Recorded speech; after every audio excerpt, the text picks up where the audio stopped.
Сәлеметсіздер ме, қымбатты оқушылар? Біз ары қарай сұрақтарды талдауды жалғастырамыз. Біздің қазір келген сұрағымыз 26-шы сұрақ. 26-шы сұрақ бізге қалай беріліпті, мен оқиын. Қазақстанның қызыл кітабына тіркелген ашық тұқымдылар. Енді біз бірінші ашық тұқымдылар дегеніміз ол қандай өсімдіктер? Соған тоқталайық. Біз өсімдіктердің эволюциясына келетін болсақ, бірінші төменгі сатыдағы өсімдіктерге біз балдырларды жатқызғанбыз. Ал жоғарғы сатыдағы өсімдіктерді біз екіге бөлгенбіз: споралы өсімдіктер және тұқымды өсімдіктер. Споралы өсімдіктер, спора дегеніміз не ол? Спора дегеніміз бір жасушалы түзіліс. Ал тұқым дегеніміз ол көп жасушалы түзіліс. Ал тұқымды өсімдіктерді біз екіге бөлгенбіз: ашық тұқымдылар, жабық тұқымдылар. Ашық тұқымдылардың екінші атауы бар. Олар қылқан жапырақтылар деп аталады. Неге? Себебі ашық тұқымдыларда балалар бірнеше ерекшелік бар. Бірінші, бұлардың гүлі жоқ, жемісі жоқ. Бұлардың көбісі сүректі өсімдіктер. Сүрек дегеніміз ол ағаштың, сабақтың ішкі бөлігіндегі бір бөлім. Естеріңе түсті ме? Ендеше көбісі сүректі. Ол ағаш деген сөз, ол бұта деген сөз. Және бұлардың жапырақтары ине тәрізді. Сондықтан бұларды қылқан жапырақтылар деп атайды. Енді осы қылқан жапырақтылардың ішінде дейді, қызыл кітапқа енген ашық тұқымдылар.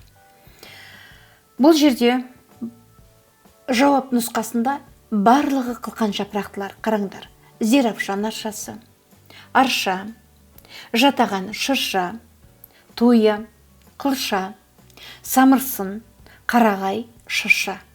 Берілген нұсқаның барлығы да ашық тұқымдыларға жатады. Бірақ соның ішінде біз қызыл кітапқа енгенді табуымыз керек. Бұл жерде жауап нұсқасы екеу. Бірінші, зеравшан аршасы. Біз қандай жауаптыларға келіп жатырмыз болар? Көп жауаптылар.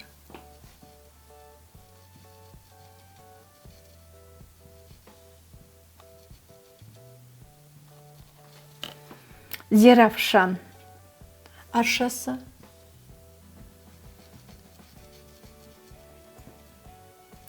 Екіншісі, жатаған шырша.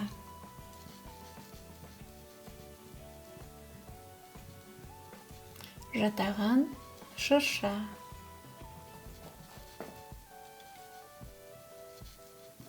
Жатаған шырша. Сонымен біз 26-шы сұрақтың жауабымен таныстық. Енді 27-ші сұрақ. 27-ші сұрақ былай дейді: бұршақ қапты жемістердің ерекшеліктері дейді. Біз жемістерді екі үлкен топқа бөлеміз. Бірінші, шырынды жемістер. Екіншісі, құрғақ жемістер. Енді құрғақ жемістерге жататын не ол?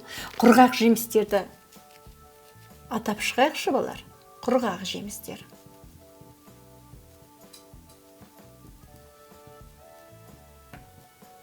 Құрғақ жемістер. Ол не еді? Ол бұршақ қап,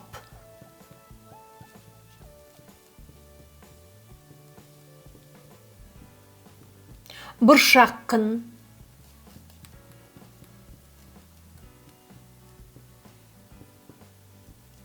бұршақ қын, дән, тұқымша,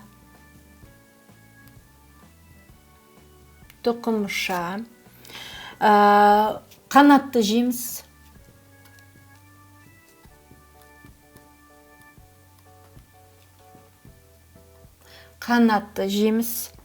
одан кейін жаңғақ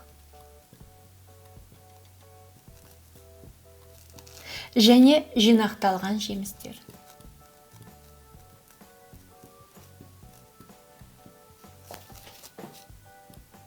Жинақталған жемістер. Енді қауашақ, тағы да қауашақ. Міне балар, бұлар бізде құрғақ жемістер. Енді осы құрғақ жемістің ішінде бұршақ қапты жемістердің ерекшелігі деп тұр. Енді бұршақ қапты жемістердің ерекшеліктері енді жауап нұсқаларымен таныстырайын. Ішкі қабаты сүйектенген жоқ, бұл сүйекті шырынды жеміс. Шырыны мол, жұмсақ болады, бұл шырынды жеміс. Бұл жерде жоқ. Жеміс серігі тұқымымен бірікпеген, ол тұқымша. Қос ұялы жұқа пердесі бар, ол бұршаққын. Жеміс серігі қанатқа айналған, ол қанатты жеміске тән сипаттама.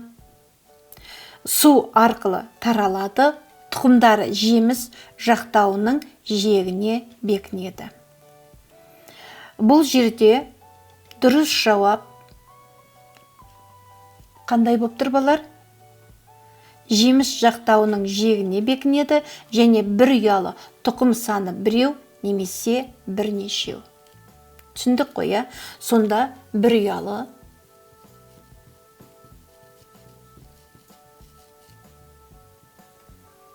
тұқым саны біреу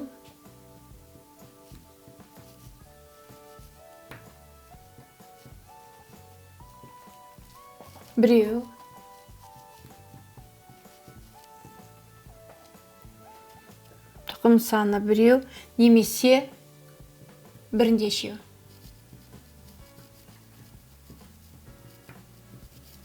Сонда бұршақ қапқа тән белгі бірінші жауабы ол қандай балар? Бір ұялы. Тұқым саны біреу немесе бірнешеу. Екінші жауабы бұл жердегі тұқымдары жеміс жақтауының жиегіне бекінеді.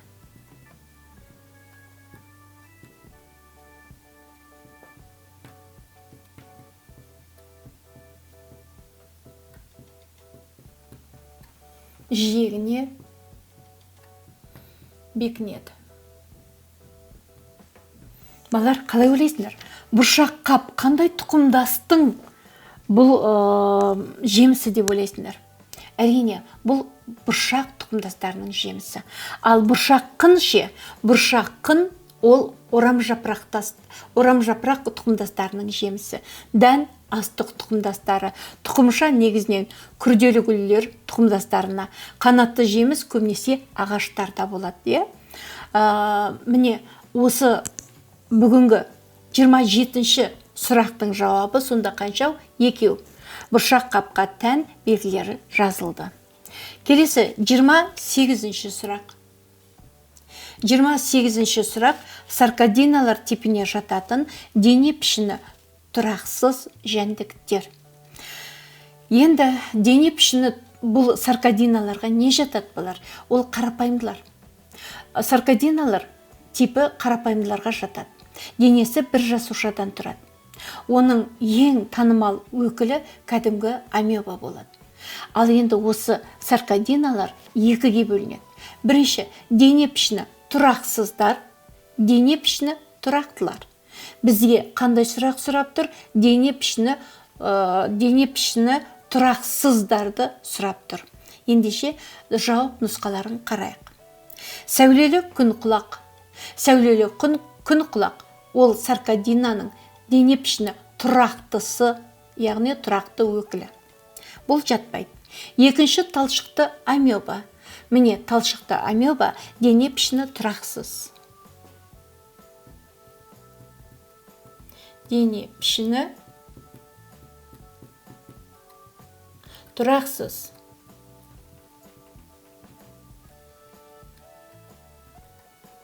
Сонымен дене пішіні тұрақсыз қайсы болды балар? Бірінші жауап бұл талшықты амеба.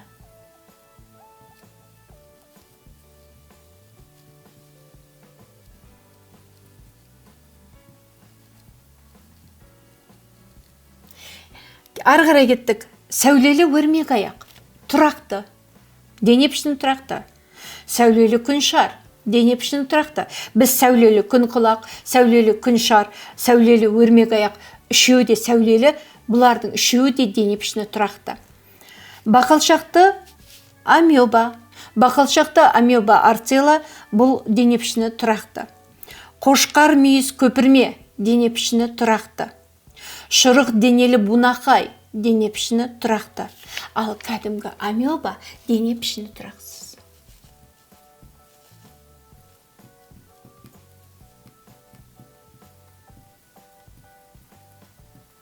Балар неге? Неге бұлардың дене пішіні тұрақсыз? Себебі бұларда сырты не қаптайды? Плазмолема қаптайды. Бұлар денесінің кез келген жерінен жалған аяқ шығарады. Сондықтан бұлардың дене пішіні тұрақсыз болып табылады. Сонымен 29-шы сұрақ. 29-шы сұрақта былай деп беріледі. Қағанақты омыртқалы жануар өкілдері. Бірінші қағанақ дегеніміз не? Сонымен омыртқалылар.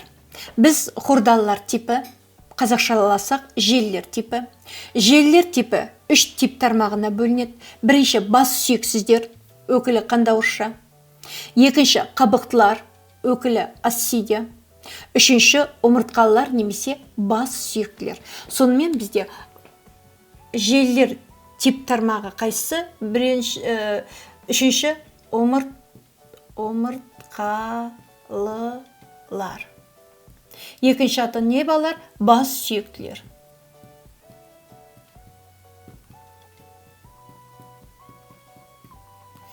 Осылар ұрығының дамуына байланысты екіге бөлінеді. Біреуі қағанақсыздар,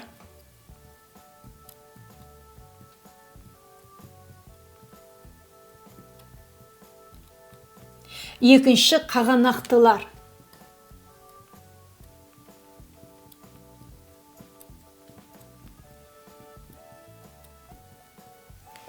Сонымен қағанақ дегеніміз не? Неге олардың ұрығының дамуына байланысты екіге бөлді? Қағанақсыздар, қағанақтылар. Сонда қағанақ дегеніміз не? Қағанақ дегеніміз ұрықтық даму кезінде түзілетін арнайы ұрық қабатын қағанақ деп атайды. Міне сондықтан қағанағы болса, оларды қағанақтылар деп атайды. Енді бұлардың ерекшеліктері бар. Бірінші, қағанақсыздардың қандай ерекшеліктері бар? Бірінші ерекшелік бұлардың ұрығы суда дамиды. Ұрығы суда дамиды.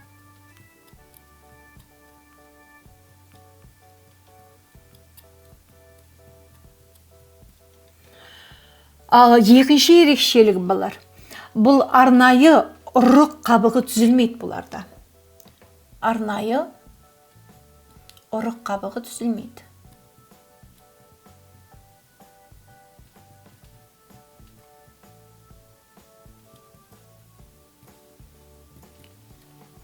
Қалай ойлайсыңдар? Қандай жануарлар осы қағанақсыздарға жатады? Әрине, ұрығы суда дамитын болса, оларға жататын қайсы? Дөңгелек ауыздылар.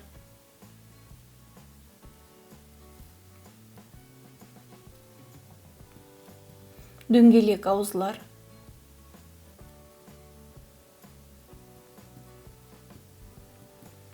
Екінші, балықтар.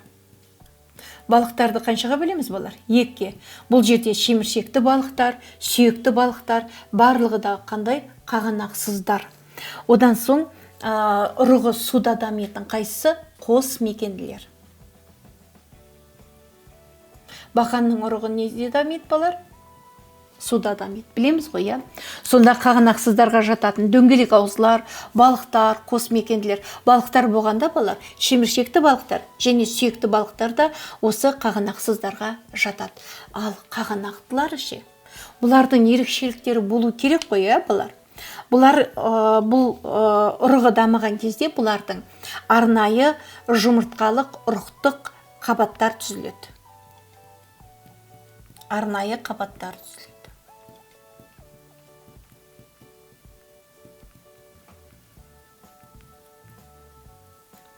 Енді бұның ең негізгісі қағанақ болып табылады. Осы ұрықтық қабаттардың ішіндегі арнайы қабаттың ішіндегі негізгісі қағанақ болып табылады. Сондықтан оларды қағанақтылар деп атайды. Қағанақтыларға не жатады бұлар? Енді өздерің білесіңдер, бұларға құстар мен сүт қоректілер жатады. Сүт қоректілер. түсіндік қой. Ал енді бізге берілген сұрақ: қағанақты омыртқалы жануардың өкілдері. Қағанақты. Бірінші, мексина, ол дөңгелек ауызды, ол қағанақсыз. Екінші, шегіртке, ол бунақ денелі. Сүт қоректі. Міне, жауап қайсысы болар? Сүт қоректі.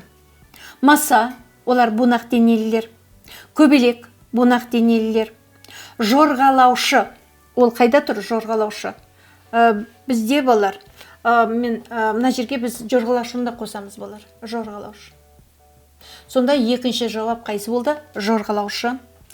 Одан соң минога, олар дөңгелек ауыздылар. Минога, мексина дөңгелек ауыздылар. Қандауырша. Қандауырша бұл қандай тип тармағы? Олар омыртқалылар емес, олар бас сүйексіздер тип тармағы, сондықтан оларда бұл қағанақтыларға жатпайды. Міне балар, сонда қағанақтылар, арнайы ұрық қабаты қағанақ болатындар: құстар, жорғалаушылар, сүтқоректілер. Осыны ұмытпайық. Сонда бізде жауап, екі жауап, ол сүтқоректі және жорғалаушы. Міне балар, біз бүгін 4 сұрақпен таныстық.